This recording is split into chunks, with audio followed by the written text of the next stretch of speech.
حرمت علیکم المیتۃ والدم ولحم الخنزیر وما أهل لغیر اللہ بہ والمنخنقة والموقوذة والمتردية والنطيحة وما أكل السبع إلا ما ذكيتم وما ذبح على النصب وأن تستقسموا بالأزلام ذلكم فسق۔ تم پر مردار جانور اور خون اور سور کا گوشت اور وہ جانور حرام کر دیا گیا ہے جس پر اللہ کے سوا کسی اور کا نام پکارا گیا ہو، اور وہ جو گلا گھٹنے سے مرا ہو، اور جسے چوٹ ہوا مار کر ہلاک کیا گیا ہو، اور جو اوپر سے گر کر مرا ہو، اور جسے کسی جانور نے سینگ مار کر ہلاک کیا ہو، اور جسے کسی درندے نے کھا لیا ہو، الا یہ کہ تم اس کے مرنے سے پہلے اس کو ذبح کر چکے ہو۔ اور وہ جانور بھی حرام ہے جسے بتوں کی قربان گاہ پر ذبح کیا گیا ہو، اور یہ بات بھی تمہارے لیے حرام ہے کیونکہ تم جوئے کے تیروں سے تقسیم کرو۔ یہ ساری باتیں سخت گناہ کی ہیں۔ یہ سورہ مائدہ کی 30 آیت ہے، اور جیسا کہ ابتدا میں عرض کیا گیا کہ اللہ تعالیٰ کے ساتھ جو بندے کا معاہدہ ہے اس میں یہ بات داخل ہے کہ اللہ تبارک و تعالیٰ جس کام کا حکم دیں بندہ وہ کرے، اور جس کام سے روکیں اس سے رک جائے۔ تو اب کچھ احکام بیان فرمائے جا رہے ہیں جن کی پابندی ہر مسلمان کے ذمہ ضروری ہے۔ اور چونکہ جو اہل عرب تھے ان میں کھیتی باڑی تو کم ہوتی تھی، لیکن ان کی معیشت کا دار و مدار یا تو تجارت پر عام طور سے ہوتا تھا یا شکار پر ہوتا تھا۔ تو اس وجہ سے ان کو شکار کے مسائل سمجھنے بھی بڑی ضروری تھے، کون سا جانور حلال ہے کون سا حرام ہے، جبکہ زمانے جاہلیت میں اس قسم کی کوئی تفریق نہیں تھی، بلکہ جو ہاتھ لگ گیا کھا لیا۔ تو اس میں جو اس کے خاص ذبح کے طریقے ہیں ان کا کوئی اہتمام نہیں تھا، اور ہر قسم کے جانور کھا لیے جاتے تھے۔ تو اللہ تعالیٰ نے اس آیت کریمہ میں پہلے تو یہ ذکر کیا کہ تمہارے لیے کون سے جانور حرام ہیں۔ سب سے پہلے میتہ یعنی مردار، اور دوسرے نمبر پر فرمایا والدم، خون۔ کسی انسان کے لیے خون کا کھانا یا پینا جائز نہیں ہے۔ صرف حدیث میں 2 مستثنا آئے ہیں کہ جگر یا کلیجی اور تلی، یہ بھی اصل میں خون سے ہی بنتی ہیں، خون ہی ہوتا ہے ایک طرح کا جمع ہوا۔ تو رسول کریم صلی اللہ علیہ وسلم نے فرمایا کہ اس وہ ممنوع نہیں ہے، وہ کھا سکتے ہیں باوجود خون کی ایک قسم ہونے کے۔ پھر فرمایا ولحم الخنزیر، یعنی خنزیر کا گوشت بھی حرام ہے،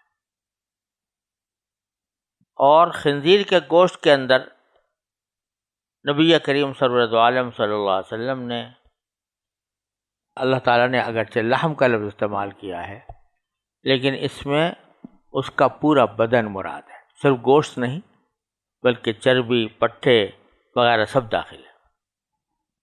وہ بھی حرام ہے۔ وما اہل لغیر اللہ بہ، اور وہ جانور بھی حرام ہیں جس پر اللہ کے سوا کسی اور کا نام پکارا گیا ہو۔ زمانہ جاہلیت میں لوگ جو ہیں وہ کسی دوسرے شخص کے نام پر ذبح کرتے تھے، اللہ کے نام پر کے بجائے۔ تو اس کو فرمایا گیا کہ جس پر اللہ کے سوا کسی اور کا نام پر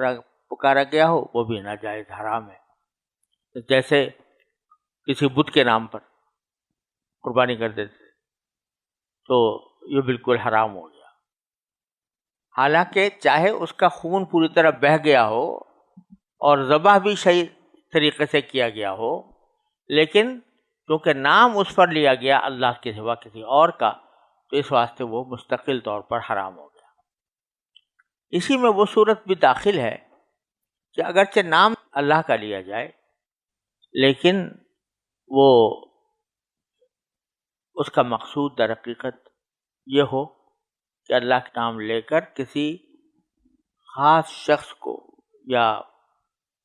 کسی خاص میت کو راضی کرنا مقصود ہوتا ہے۔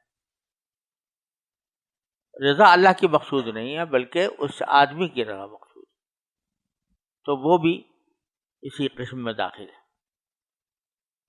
پھر فرمایا والمنخنقہ، وہ جانور جو گلا گھٹ کر ہلاک ہو گیا جس کا، تو منخنقہ گلا گھٹا ہوا جس کا ہو، وہ بھی میتہ کی ایک قسم ہے۔ والموقوذہ جو چوٹ سے ہلاک ہوا ہو،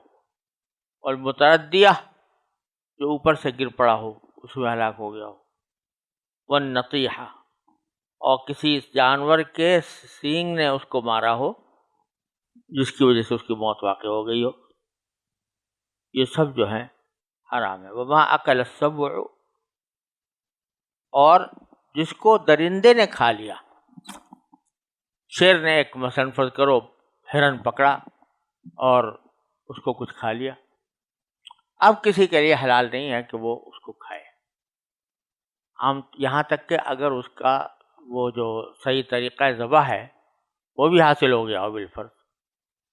کہ مثلا اس نے اس کو،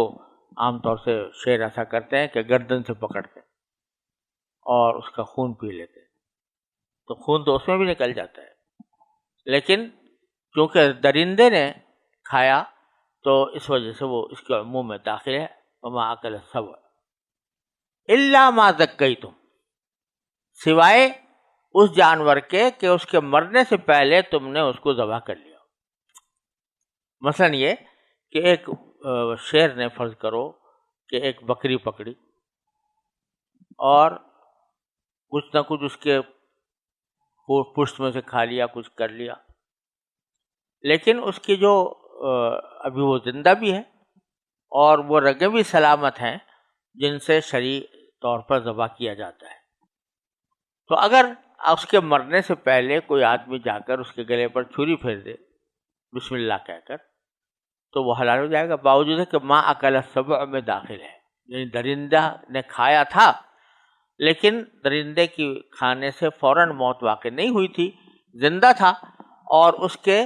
کی رگیں بھی موجود تھیں جن کو ذبح کر کے شرعی طور پر کوئی جانور حلال ہوتا ہے، تو اس کا استثناء کر دیا۔ اب یہ یہاں پر یہی حکم ہے ان چیزوں کا کہ جو تیز دھاردار آلہ نہیں رکھتی، اگر تیز دھار آلہ ہے اور اس سے کسی کو قتل کیا گیا ہے یا مارا گیا ہے، ذبح کیا گیا ہے تو یہ جائز ہے، اور اگر شرائط ذبح پوری ہو گئیں جن میں یہ بات داخل ہے کہ ہر جانور کے گلے میں 4 رگیں ہوتی ہیں، تو ان میں سے ایک جو ہے وہ ہے جس سے کھانا جاتا ہے، اور ایک وہ ہے جس سے سانس لیا جاتا ہے، اور 2 خون کے رگیں ہیں، تو ان 4 میں سے اگر 3 بھی کٹ جائیں تو جانور حلال ہو جائے گا، لیکن اگر 3 پوری نہ کٹیں، 2 کٹیں یا 1 کٹے تو حلال نہیں ہوتا۔ بسم اللہ پڑھ کر ان رگوں کو کاٹنا ضروری ہوتا ہے۔ تو اب اگر کسی شخص نے کوئی جانور کو خود مارا، اگر وہ کوئی دھاردار چیز سے مارا ہے جیسے کہ تیر، وہ دھاردار تھا اور وہ جا کر پرندے کو لگا یا کسی حلال جانور کو لگا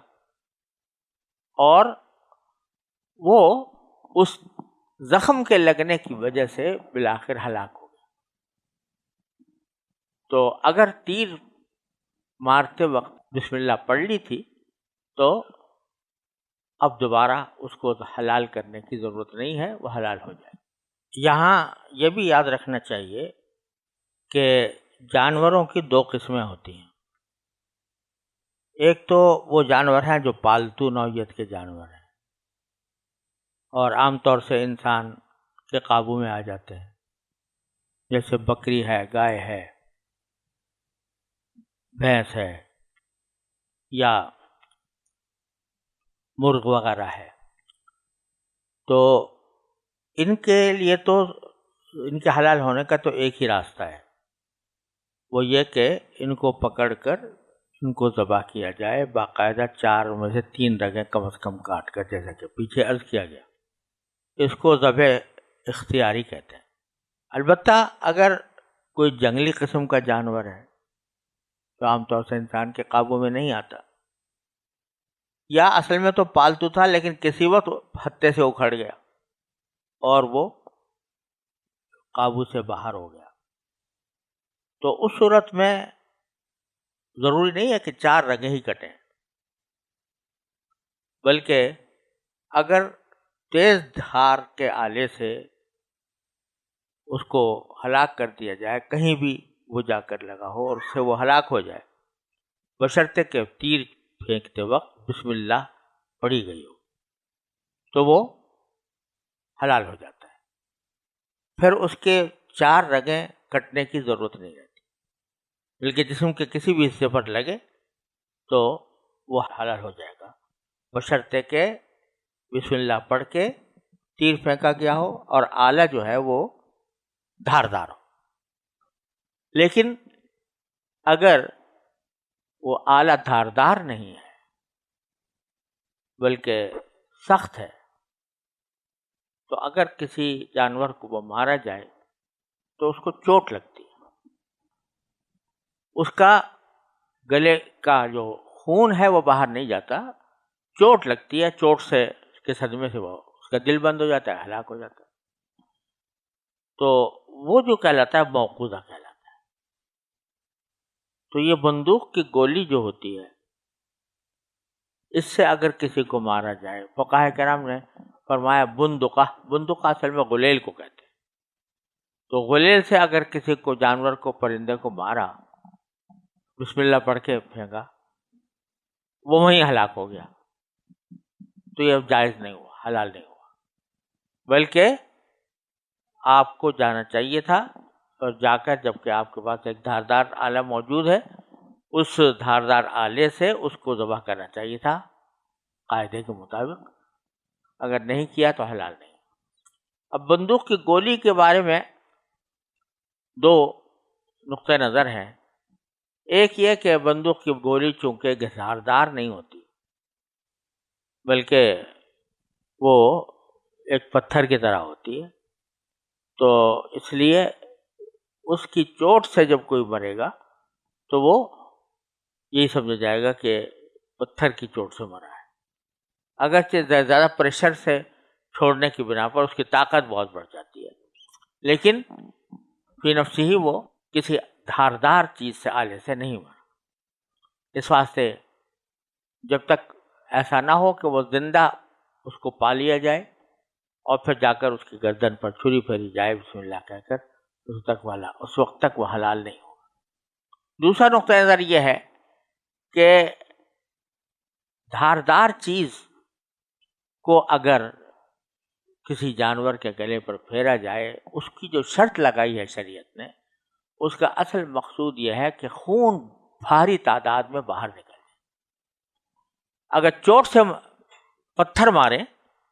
تو پتھر کی چوٹ سے اگر کسی کو کوئی ہلاک ہو تو خون پوری طرح باہر نہیں نکلتا اور اندر ہی گھٹ جاتا ہے، تو پورے جانور کو وہ ایک ناپاک بنا دیتا ہے. اور اگر دھاردار آلے سے کسی کو مارا جائے تو اس میں خون اتنا بہتا ہے کہ اندر خون کے جمنے کا احتمال نہیں رہتا. تو یہ ہے اصل مقصود. تو گولی میں بھی اگرچہ چوٹ لگتی ہے، لیکن گولی کے اندر، گولی جو ہے وہ آر پار بھی ہو سکتی ہے اور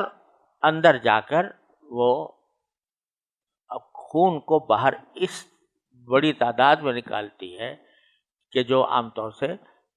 بسا اوقات چھری سے بھی اتنا زیادہ خون نہیں نکلتا، چونکہ اس میں یہ علت پائی جا رہی ہے لہذا اس کو حلال ہوگا۔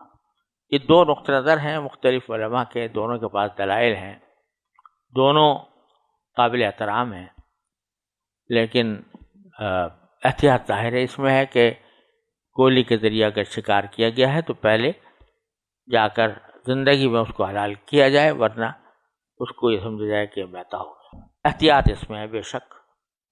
لیکن گنجائش اس کی بھی ہے جیسے میں نے عرض کیا، اور اس کے متعدد دلائل ہیں جن کا یہاں موقع نہیں۔ آگے فرمایا وما ذبح علی النصب، وہ جانور جو قربان گاہوں پر، بتوں کی قربان گاہوں پر جن کو ذبح کیا گیا، نصب یہ جمع ہے نصاب کی یا نصب کی، تو وہ دونوں یہ الفاظ کہلاتے ہیں، یہ بولے جاتے تھے بت خانے کے اندر، مندروں میں ایک جگہ ہوتی تھی جس کے کنارے پر بت رکھے ہوتے تھے، اور وہ اس جگہ پر ایک پلیٹ فارم جیسا ایک پتھر اس طرح کا رکھ دیا جاتا ہے جس کا دیکھتے ہی آدمی کو پتہ چلے کہ کسی خاص مقصد کے لیے اس کو رکھا گیا ہے۔ تو وہ عام طور سے تو بتوں کے قدموں میں پلیٹ فارم ہوتا تھا، وہاں سے لوگ آتے تھے، اس کے وہاں پر جانور ذبح کرتے تھے، گویا بت کو خوش کرنے کے لیے ہم نے اس کے اوپر قربان کر دیا، اس کے پاؤں پر قربان کر دیا۔ یہ جو پلیٹ فارم ہوتا تھا اس کو قربان گاہ بھی کہتے تھے، اس کو تھان بھی کہا جاتا ہے، استھان بھی کہا جاتا ہے اردو میں۔ تو ان تھانوں کے اوپر لا کر ذبح کرتے تھے، تو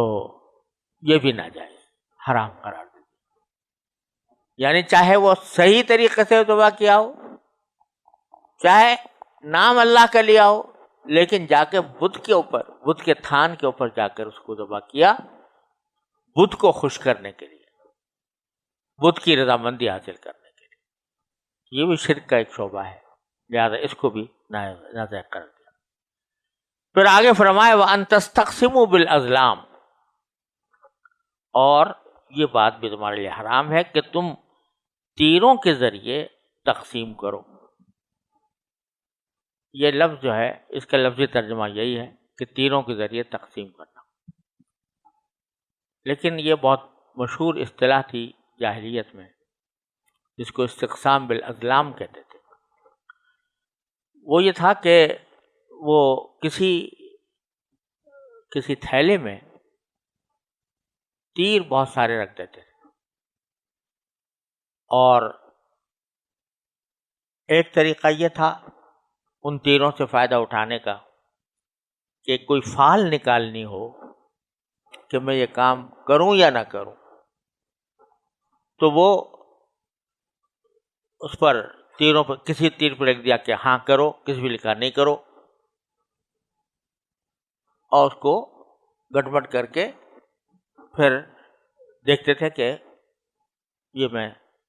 نکالتا ہوں تو دیکھا ہاں والا نکل آیا تو کریں گے، نہیں والا نکل آیا تو نہیں کریں گے۔ تو یہ استقسام بالازلام ایک طرح سے کہا جاتا تھا، اور اس میں حرام حلال کی بھی کوئی تمیز نہیں تھی۔ ایک چیز جو حرام ہے اس کے بارے میں استخارہ ہو رہا ہے استقسام بالازلام کے ذریعے کہ یہ کروں یا نہ کروں۔ ارے بھائی وہ تو حرام ہے، تم کرنے کا سوال ہی اس میں پیدا نہیں ہوتا۔ ایک فرض ہے اس کے بارے میں کرے آدمی کہ یہ فرض ادا کروں کہ نہ کروں، یہ فضول بات ہے، اس لیے کہ وہ پہلے ہی فرض ہے، اس کے اندر یہ تردد ہی نہیں ہونا چاہیے کہ کروں یا نہ کروں، وہ تو کرنا ہی ہے۔ لیکن وہ ہر چیز میں یہ نکالا کرتے تھے، اس کو استقسام بالازلام کہتے تھے۔ ایک طریقہ یہ تھا، اس میں ایک طرح سے جو ہے بلا وجہ ایک چیز کے اوپر اعتماد کرنا، ارے بھائی سیدھا راستہ یہ ہے کہ اللہ تعالیٰ سے مانگو کہ اللہ جو خیر ہو وہ مقدر فرما دے میرے لیے، جس کو استخارہ کہتے ہیں۔ لیکن تیروں کے ذریعے فیصلہ کرانا،